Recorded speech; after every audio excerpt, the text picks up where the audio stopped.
les damos la bienvenida a nuestro podcast A Todos los Libros. Yo soy Marce. Y yo soy Nayeli. Estamos muy entusiasmados de estar aquí con ustedes el día de hoy. Así es, y pues estamos en fechas de la Feria del Libro de Monterrey, que en esta ocasión se está llevando a cabo del 28 de septiembre al 6 de octubre. Ayer fue la inauguración y ya hemos tenido la oportunidad de recorrer un poco y comprar algunos libros, sobre todo tú, Nayeli, ¿qué te compraste? Ya me van a exponer. Miren, fui pues a visitar varios stands y pues hasta ahorita estamos de que a martes, entonces de que la feria todavía va a seguir. No puedo confirmar que sean mis últimas compras, pero por el momento de que tengo The Poppy War, que es el libro de R.F. Kuang, que es uno que quería Ujú. leer desde hace varios tiempo. Y también tengo Piranesi de Susan Clark. Me compré muy de que novedosamente El fantasma de la ópera, Ok, porque ya desde ese tiempo quería leerlo y estoy buscando la película y por ningún lado encuentro la película, o sea, mil de servicios de streamings y ninguno tiene una película de El fantasma de la ópera. Y también me compré la primera parte de la duología, esa nueva que está como que muy popular, que creo que es la duología es que aquí tengo el libro, de Shepherd King, y se llama One Dark Window, de Rachel Gillick. Entonces estoy emocionada por eso porque todo el mundo está hablando de eso y creo que jamás he leído de que una duología, entonces algo nuevo para mí. Pero esas son mis compritas por el momento. También vi una edición muy bonita del de Érase una vez un corazón roto de Stephanie Garber y se lo quería enseñar a Marce, pero ya no lo tenían, pero estaba de que sí, fue muy triste. hermosa. Yo la Lit- quería. no, literal, nos dijo el señor del stand de que no, es que se literal vendía el último hace unas horas y yo, no puede ser. Muy triste, la verdad. Pues muy buenas compras. Yo todavía no he comprado nada, pero justo como todavía le quedan unos días, creo que también esperaré y ya les daré updates en próximos episodios acerca de lo que me compré.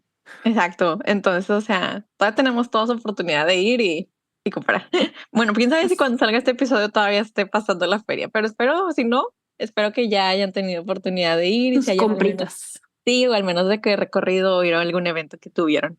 Muy bien, así es. Y pues justamente el día de hoy y por este marco de la Feria del Libro, tenemos una dinámica un poco distinta. Hemos estado nerviosas y muy emocionadas también porque vamos a realizar nuestra primera entrevista a una autora en inglés. Por eso también estamos haciendo nuestra intro aquí un poquito diferente, sin cámara, porque pues como tal la entrevista es pues ir un poquito más directo a ello, pero pues queremos agradecer en este espacio a nuestros amigos de Urano por esta oportunidad de entrevistar a una autora muy, muy emocionante. Es correcto. El día de hoy nos acompañará una experta en los libros de fantasía oscura, terror, magia y de personajes complejos con relaciones también de que, pues, muy, muy complicadas. Y es nada más y nada menos que Melissa Albert, la autora de Hazelwood o La puerta del bosque, Corazones retorcidos. Y el libro que realmente provocó esta conversación es el de Los malos. Así es, y pues lo estaremos platicando un poquito más adelante justamente con Melissa, pero para platicarles un poquito también de quién es Melissa. Melissa Albert es una autora estadounidense de ficción para jóvenes. Como decía Nayeli, su novela debut de Hazelwood estuvo en la lista de los más vendidos del New York Times durante 36 semanas y su trabajo ha sido traducido a más de 20 idiomas, lo cual pues son bastantes y forma Ujú. parte de la lista de Notable Children's Books del New York Times. Entonces, pues una personalidad que va en ascenso. La verdad es que su escritura, pues ya lo veremos, ya lo platicaremos, pero es una escritura bastante, bastante bonita y bastante ligera. Entonces, pues esperemos que les guste esta entrevista y pues sin más que decir, ahora sí que se las dejamos. Thank you. How did you love for reading and writing beginner? And what are those books, movies, stories that make you as a reader and writer? I mean, I gotta go back to Narnia first. So the Chronicles of Narnia were huge for me, huge when I started reading by myself. Wrinkle in Time. Yeah. I had like no social capital in grade school, like no popularity at all. But there was a moment where we were reading Wrinkle in Time, and I read ahead and I read all the sequels, and like for a minute. That made me like kind of a little bit like I could like tell I'm like guess what it was like the nerdiest kind of like way to try to be cool ever, but that lasted me for a couple of weeks in like the second grade, so that was pretty good. Harry the Spy, I love that one. And now it's about like a I didn't notice at the time, but it's about like a New York kid, and like Judy Blume is like about New York kids, so it's fun for me to reread them now, you know, raising a New York kid. And I mean, honestly, like Thomas the Rhymer by Ellen Kushner, this is a less known book, but it's a beautiful work of like standalone fantasy, and it's based on like an old ballad. Peter Pan. I forgot to mention. Okay, That was great huge for me. And I read it like twice a year for years. Peter Pan was my first. I was talking about this with someone yesterday. It was like my first celebrity crush, I would say. Yeah, the 2001 movie. Was it before? It was after 2001. Yeah. Because he would have been an appropriate like crush I don't for know me in 2001. But maybe we're talking about different adaptations. Okay. Maybe that's it. And then from what we have read or heard about you a little bit on interviews, we have stalked you a little bit, don't worry about it. But most of your work is young adult fiction based on like magic, fairy tales, and dark academia, a little bit terror now with the bad ones. But where does your taste for writing this kind of genres come from? And do you have maybe like some authors and other authors that you take inspiration from? That's such a good question. So when I started writing YA, or like when I started writing fiction, seriously, like attempting to write a book, I was just coming off of this really cool freelance project where I was hired to, I had this job where I was hired to make up plots for what could be YA novels written by other people, so like a development house job. And to do the job, I was given, this is nuts, I was given an unlimited book buying budget. Oh my God, no, that's very dangerous. I still can't believe this happened to me. For a minute there, this happened. So I bought stacks and stacks of books, and that's when I discovered like Holly Black. That's when I discovered like Nnedi Okorafor and Maureen Johnson and John Green and Laini Taylor. Okay, yeah, great. All-time favorites. And I started like making up these plots, and none of it ever went anywhere. And it was kind of opened my eyes to like remembering how much I love genre fiction. And that's when I was like, I always had this like mild ambition to maybe try writing fiction one day. Like the time is now, and I should try to write a YA paranormal. And I like messed around with different ideas from like 2011 to 2014, and nothing worked. And then in 2014, I started writing the book that would become my debut, which is called The Hazelwood, and it's it's about like a girl whose grandmother made a dark collection of fairy tales that are now out of print. And she learns the world behind this collection is in fact a very real place, and it's out to get her. And that came out of like a love of fairy tales that I've had since I was a kid. And also at the time I was reading a lot of Raymond Chandler, so like classic noir novel, like detective noir. And I wanted to like combine that kind of hard-boiled noir voice with like a contemporary fairy tale inspired story.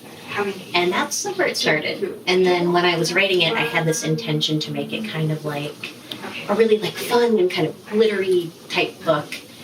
And then when it was out in the world, readers' responses to it were that it was like dark and and I was like so interested to know that there was like this gulf in my understanding of what I was doing and how it actually was like hitting people. And I think after that I kind of like embraced that is just kind of what interests me, to go like a little darker. So after that I set out with more intention. And then when you're writing about fairy tales, it's hard not to go dark. Yeah. So after that, I just realized, like, that's what I'm doing. And like, have as much fun with it as I can. We recently had an episode where we talked about, like, all of these genres that are becoming, like, popular again and are, like, kind of, I don't know, maybe, like, having a chokehold on people. One of them was, like, romantasy, dark academia, and we also talk a lot about the fairy tale retelling, like, resurgence that it's becoming. Erin Craig. That's an author I haven't mentioned. Erin with an E, a woman. Okay. Her books, her debut was House of Salt and oh my God. Her debut, House of Salt and Sorrows. Dancing Princess. Yeah. And her new one just came out. It's called The 13th Child. It's based on a myth called Godfather Death. And she's like, I think she's like the best for like YA retellings I mean, Ava Reed is also really. There's a lot of actually. I can't say anyone's the best, but definitely Erin Craig's amazing. Okay, that's all. I defended a recommendation. Along with this, you share about your books. We had the opportunity to read the bad ones. Los malos. Yeah, we have it here. Yes. And we have to say that it's fairly addictive and intriguing read. What is your creative process like when you write a book? Particularly, how was it in this book? Could you maybe give a quick description on what the book is about for those that haven't yet read it? Yeah. Okay, so I'll start with the description. Yeah. Yes. Okay. So The Bad Ones is set in a suburban town, suburbs of Chicago. It is a winter's night, and across the course of one night, 4 people, seemingly unrelated, go missing from across the suburbs. And now the best friend of one of the missing wakes up to find her best friend is gone.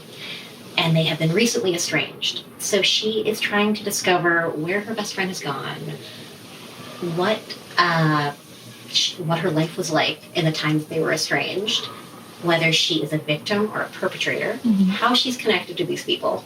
And as she's digging into these mysteries, she starts to realize that the truth of what happened is tied in ways she can't even fathom to 2 things. One, this history of vengeance and art making, kind of like braided together, that she and her best friend have that nobody knows about. And the existence of something called the Goddess Game, which is like a kind of a Bloody Mary-esque slumber party game played only by the girls in this town. And the 2 times she's played it, things went very, very wrong.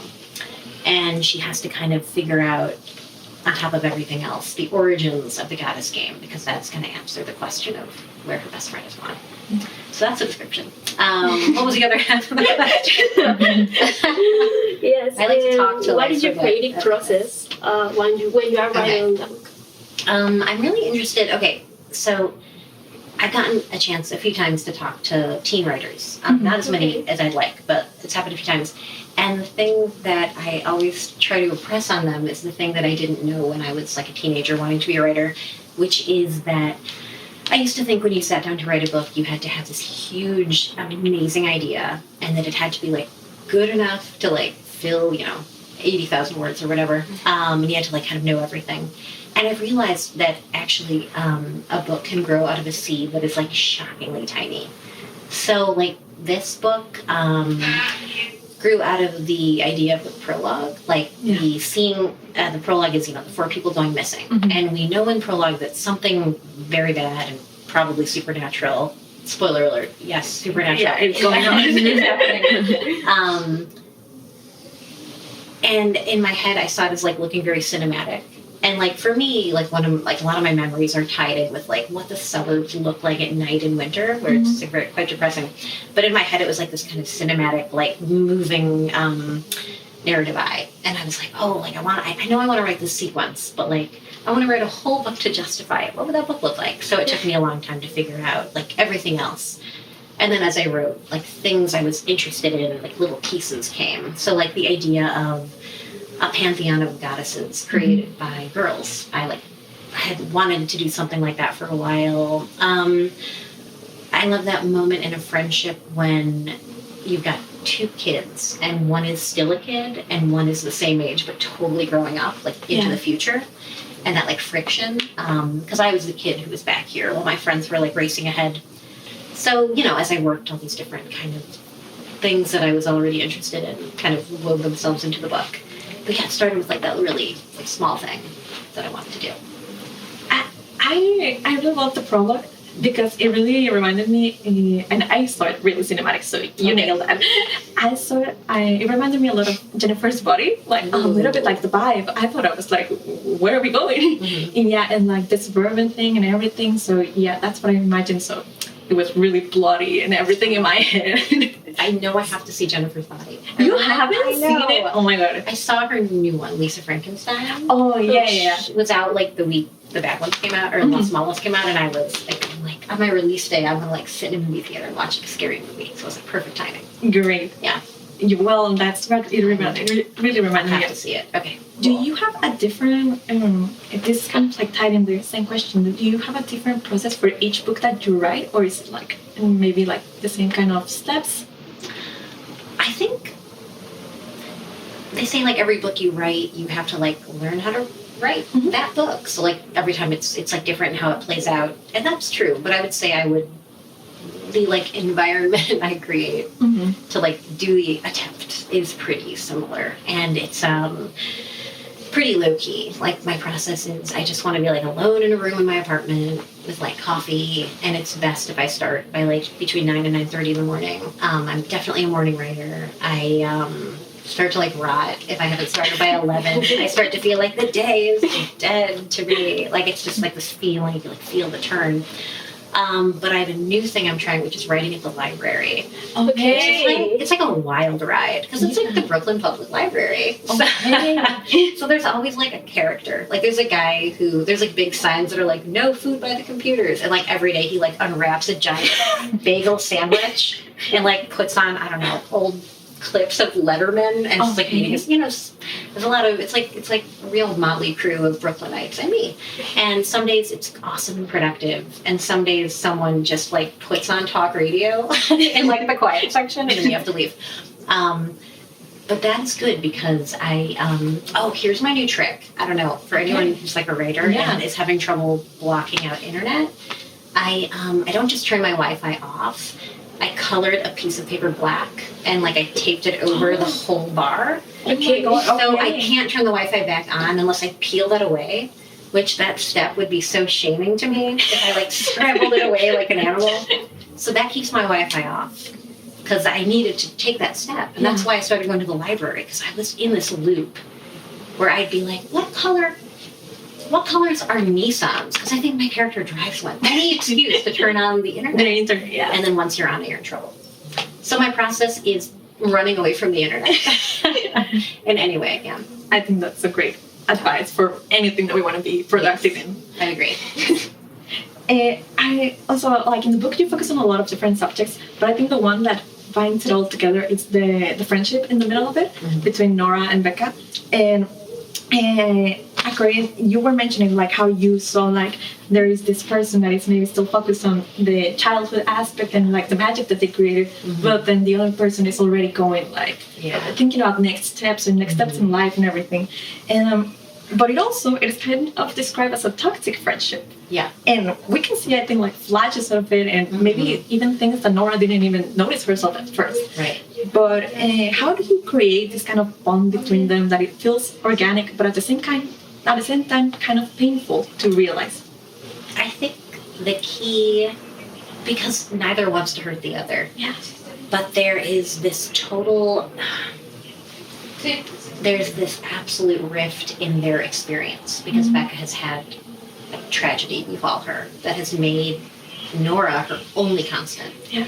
And Nora feels the itch of responsibility.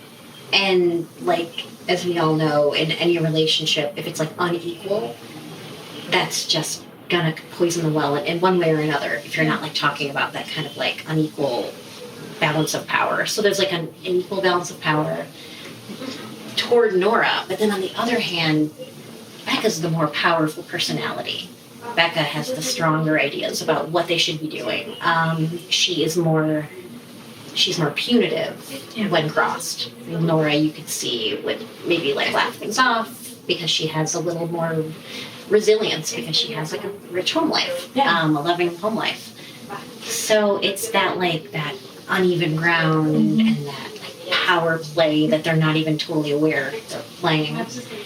And it's just, if you feel that changing is going to betray someone, like that's unhealthy. But we all fall into that. We all do. Like we all find we've outgrown a romantic partner, a friend. It's even hard for like a parent. Like, I think a lot of people, I know I have, like reached a moment where your parent is treating you as younger than you are, and you realize it's going to hurt them when they recognize that you're not. Mm-hmm. And everyone else notices, but Nora, until she's told. Right, she doesn't even know. Yeah. It's a little bit like having an abusive romantic partner who's like, you're not allowed to you're not allowed to change, you're not allowed to have rich relationships elsewhere. Or like you could, but I'd be really mad, and like that's terrifying to you. Yes, so it's love, and it's duty, and it's like the stuff that everyone, like I said, it's very much, we all deal with it. Yeah. We cannot forget about the goddess game, which is very prominent in the book. You refer to it as a hyper-local mythology, and it has many different versions of for everyone that plays it, because it's kind of passed down generation from generation for different girls. And did you do any research on similar like small town folklore, or how do you ground this kind of element for a story so that it has like a head and it has feet? Yeah. So I wish there was more modern, like, collections of mythologies based on like modern life. Like, you know, folk horror is like a known quantity, and there's a lot of amazing like folk horror books and stories out there, and I like love that.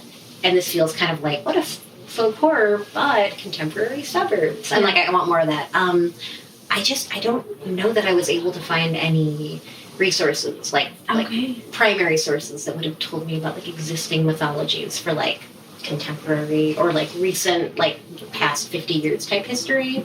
But I know they exist, and I wanted to like create one.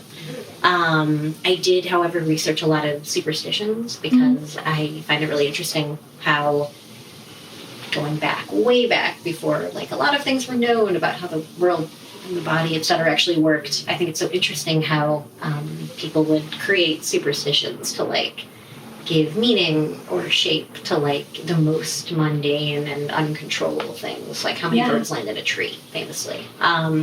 So that was something I researched. That's very cool. And I think we all wish that maybe it's because most of these stories are like told through what do we call it, through voice. Like oral tradition. Maybe like that's why they kind of like end up a little bit mixed up, and we don't have like the exact recollection of what it was originally, but we have like the version of it, what it is now. But you need to be like on the town to know it and everything. Yeah, and like the mystery of like, why doesn't anyone talk about this? Ultimately isn't that old of a history. So I explain that in the book. It was great. I wanted to include it at a question that was a spoiler, but I wasn't going to do it. Finally, we want to know what's next for you, Melissa. What are you currently working on that you can give our listeners a little sneak peek? Okay, so I'm currently working on a book that I have not yet finished, and I want to finish it before I sell it. Okay. So, because now I'm in that phase where I'm in like a little, like a room with the door closed, and it's so fun. So I'm having a lot of fun with that. It's going to be an adult book. It's set in the present day.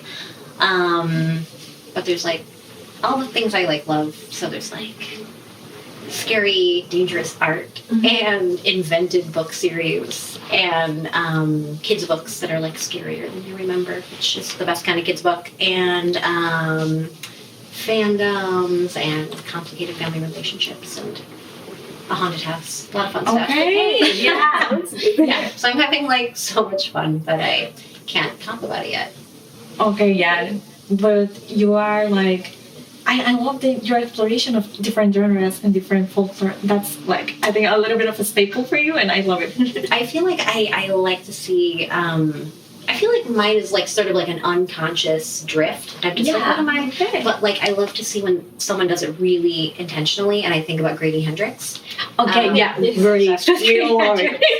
He's got a witch book coming in January. Oh my god! I'm sorry. I don't know if it'll come here in January or later. Maybe, hopefully in January for you as well. You have to wait longer, but it's it's a witch book, and I'm so excited. Wow. That's another genre that you want to explore at this time? Yeah, so I feel like the magic I've done so far, I've done fairy tales. Yeah. I've done like magic working / witchcraft, sort of like by different names. And then like deities. Yeah. / malevolent entities. And then now I'm doing something new that I don't want to say. Yeah. We cannot wait. But I'll keep drifting around and hopefully always find something that I want to write about. We're very excited. Okay, Thank you for coming to speak with us. Thank you so much. I'm so pumped to have been your first English interview. It's so much fun. We hope it was like coherent for you. We were doing our very best to try. I hope that I talk long. For your patience. We have here Melissa's book, Los Malos, or The Bad Ones. You can get it at Urano, and we are very excited to have her here in Monterrey. Bye. Bye. Y bueno, eso fue todo por el día de hoy. Tuvimos una gran charla con Melissa y aprendimos de estos géneros que nos gustan y de su libro Los Malos. También voy a hacer un disclaimer de por qué estuve con cubrebocas. Estuve enferma unos días, entonces pues ya estaba como al final ya de la enfermedad, entonces pues no quería como que era cualquier cosa, ni arriesgar a nadie, ni estar pues yo también protegida por cualquier cosa, pero ya la verdad estaba bastante bien. Creo que sí se nota. Espero que no se haya notado que estaba ahí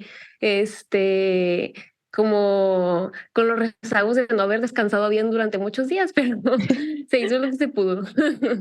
Sí, no, la verdad, estuvimos nerviosas por nuestra primera entrevista en inglés y luego también Marcelo que les acaba de mencionar, pues, o sea, ella había estado enferma, entonces, o sea, y luego también el espacio estuvo como, fue un movimiento repentino a otro espacio, entonces, pues, el intentar acoplarnos a ahí como que en el momento a lo que había también fue como complicado, pero creo que salió muy bien, la verdad tenemos un muy buen equipo y, pues, esperemos les haya intrigado conocer más de los libros de Melissa. La verdad, fue una persona muy amable y muy lindo conocer como de sus inicios de escritura y el cómo piensa ella los personajes y demás. Recuerden que pueden obtenerlos con la Editorial Urano, más específicamente con su sello de Umbriel. Y pues sí, o sea, realmente se los recomendamos ampliamente. Marce y yo solo hemos leído por el momento el de Los Malos, pero también tenemos el de Corazones Retorcidos, como probablemente vieron en nuestro unboxing. Y pues sí, o sea, no, con las descripciones que daba Melissa, la verdad sí daban muchas ganas de continuar leyendo sus libros. Entonces, pues esperamos les haya gustado esta primera entrevista en inglés. Sí, y esperemos que se vengan otras y que las disfruten igual que nosotros disfrutamos realizar esta entrevista con Melissa. Y Muy es. bien. Y esto Esto fue fue A Todos A los Todos los Libros. Libros. Ay, siento que sonó muy raro al final porque no nos podemos coordinar al mismo tiempo. ¿Crees que haya sonado bien? Yo creo que sí. Ay, Dios mío. ¡Qué Oreo!